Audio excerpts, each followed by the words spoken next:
closed curtain during Great Lent, what's that all about? In the Armenian Church, we worship with all our senses. The sense of smell, when we smell the incense rising with our prayers to heaven. We also worship with our sense of hearing. We hear the choir sing, the deacons chant. We worship with our sense of touch. When we kiss the gospel book, when we kiss the cross, the hand cross held by the priest during the procession throughout the church. We worship with our sight. We see the altar, the adornments, the sacred objects and vessels that are placed upon it.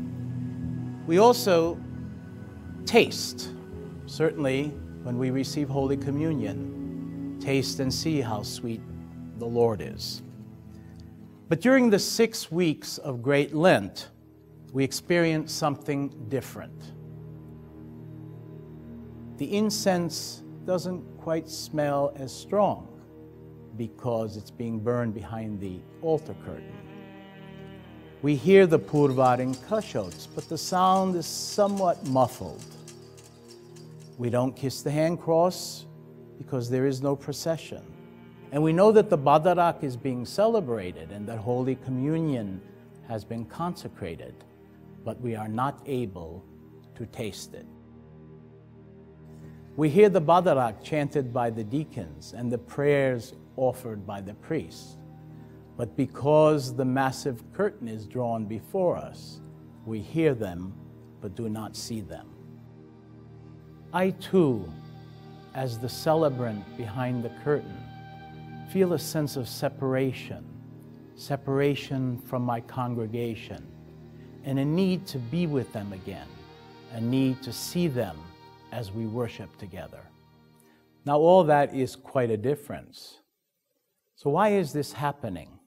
Well, just like the Church assigns days to remember the saints, the Church also assigns a period of time called Great Lent or Metzbach, during which much is changed in the way that we worship, in what we see and what we don't see. These major changes are meant to get our attention.